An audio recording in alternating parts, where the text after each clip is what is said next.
మార్కాపురం జిల్లా దోర్నాల మండలం తిమ్మాపురంలో దారుణం చోటు చేసుకుంది. పొలం వివాదం దాయాదుల మధ్య ఘర్షణకు దారితీసింది. ఒకరిపై ఒకరు దాడి చేసుకోవడంతో ఒకరు మృతి చెందారు, ఇద్దరు గాయపడ్డారు. తిమ్మాపురంలోని పూర్ణకంటి నాగులూరయ్యకు పూర్ణకంటి నాగేంద్రరావు, రమేష్ దాయాదులు. వీరు నెల్లూరులో ఉంటున్నారు. 3 రోజుల క్రితమే తల్లి సంవత్సరికానికి తిమ్మాపురం గ్రామానికి చేరుకున్నారు. అదే సమయంలో సాగులో ఉన్న కంది పంటను నాగులూరయ్య కోశారని తెలియడంతో వారు అక్కడికి వెళ్ళగా అక్కడ నాగులూరయ్యకు వారికి మధ్య వివాదం చోటు చేసుకుంది. ఒకరిపై ఒకరు అంబులతో దాడి చేసుకున్నారు. ఈ నేపథ్యంలో నాగేంద్రరావు చేతికి, ఛాతీలో గాయం కాగా రమేష్ చేతికి గాయమైంది. గాయపడిన వారిని బంధువులు దోర్నాల ప్రభుత్వ వైద్యశాలకు తరలించారు.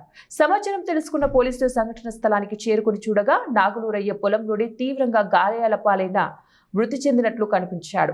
మృతుడి కడుపులో అంబుతో పొడిచిన పోట్లు ఉన్నాయి. ఈ సందర్భంగా మృతదేహాన్ని క్లూస్ టీం పరిశీలించి ఆనవాళ్లు సేకరించారు. మృతదేహాన్ని పోస్టుమార్టం నిమిత్తం మార్కాపురం తరలించారు. ఈ సందర్భంగా కేసు నమోదు చేసుకుని దర్యాప్తు చేస్తున్నామని, ఇదివరకే వారి మధ్య పొలం విషయంలో గొడవలు జరుగుతున్నాయని, 2018లో కూడా కేసులు నమోదయ్యాయని ఎర్రగొండపాలెం సీఐ అజయ్ కుమార్ తెలిపారు. త్వరలోనే నిందితులను పట్టుకుని కోర్టులో హాజరుపరుస్తామని మీడియాకు తెలిపారు. సంబంధించి వాళ్ళకి అన్నలదమ్ములు భాగాలు అవన్నీ కూడా పూర్వీకుల నుంచి అన్నలదమ్ముల భాగాలుగా వచ్చినాయి.